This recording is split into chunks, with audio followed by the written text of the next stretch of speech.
So my name's Rich Smith, Custer County Sheriff, and I am super thrilled to say that at 2:48 p.m. I received a call from Kirk Taylor, the U.S. Marshal for Colorado, that his team and the New Mexico State Police captured our suspect near Albuquerque, New Mexico. Do you have any update on the female that was with him, believed to be his girlfriend? She was in the vehicle at the time, and we're going to ascertain what her involvement is in this situation. So she's not in custody at this point?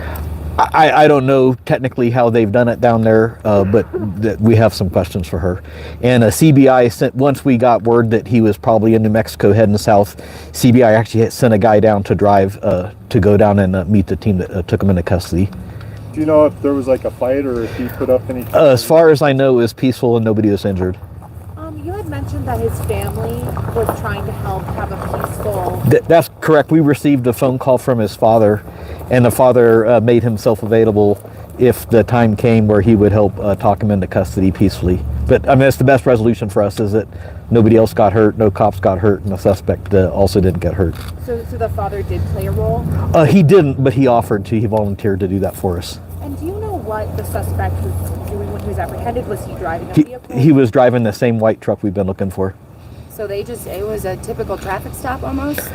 No, it was a high-risk felony traffic stop. Tell us more about that. What makes it high risk? Because he was already suspected of 3 first-degree murders. The police officers get plenty of them there, and then stop the car and park a safe distance away and order him out of the car at gunpoint. So this was more than just a get out of the car, yep. They roll down your window. It wasn't a friendly chat. Did they have to shut down the highway, shut down any roads? I don't know. They sent us a picture from the scene of him in custody, which I shared on my Facebook page, and you guys can share that further. But you can see in the picture there's a lot of police cars parked across the highway. You were really emotional earlier when we chatted with you, and now... Well, our teams worked around the clock to catch him. Yeah. What's keeping you strong at this moment? Can you scooch back over that way just a little bit? Right there. Sure.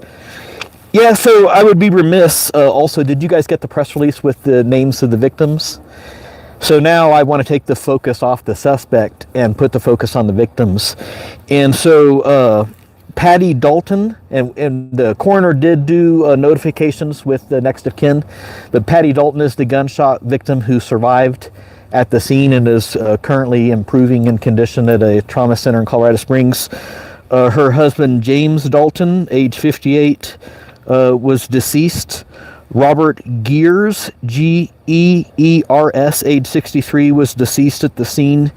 And then his wife, Beth Wade Geers, age 73, was also found deceased at the scene. And we'll continue to work. We got the suspect in custody, and that was the priority. And now we have a pretty lengthy investigation to go to take this case to prosecution. So I saw the Gears name on a sign on the property. Was he the property owner? That's correct. The Daltons and the Gears are property owners with the property bordering the suspect. Where's the Daltons' residence in? I don't remember, but both of those are right next together. Okay. Have you had any sleep yet? A little bit. How extensive did this go? I mean, it's been more than 24 hours that you guys have been searching for him. Yeah, it's been just 25 hours from the start of the case to the arrest of the suspect. How do you feel like your team handled this situation? Amazing. And our partners as well. And I would be remiss again to point out the Fremont County Sheriff SWAT team and crisis negotiation unit. We couldn't have done any of that crime scene processing last night. CBI had an agent here helping us. As soon as the event happened, stayed overnight in our town and is continuing to help us on the case. State Patrol, Colorado Division of Wildlife. I got calls from Pueblo Sheriff, Chaffee Sheriff, Park County Sheriff, all offering help for us as well. So I'm just happy to get here. Now that we know the names of the victims, are you able to tell us if you knew any of them? Yeah, not at this time, but what I would like to say is I'll quit using the suspect's name just because I don't want to give him any notoriety. We just wanted to get him in custody and then make it about healing for our community and the families. Yeah, what would you say to the community or even those people on Rocky Ridge, who are, probably a little relieved tonight. I hope that this brings relief to the neighborhood and to the community, and more importantly, closure to the families of the victims and their friends. One more question? Do you have any knowledge of why he was headed through New Mexico or further south? Does he have ties in that region of the country? No, we used the Kayak Colorado Information Analysis Center. Their crime analysts were helping us. Beginning yesterday, CBI has a separate crime analyst, and we were looking exactly for those clues, addresses, friends, associates, trying to find out where he would go next. And to my knowledge, I don't know where he was going in New Mexico. Can I just ask, what's going to happen with him now? Does he get extradited back here, or do you know what? Yes, so we are working on doing that, and I'm not sure how long that process will take.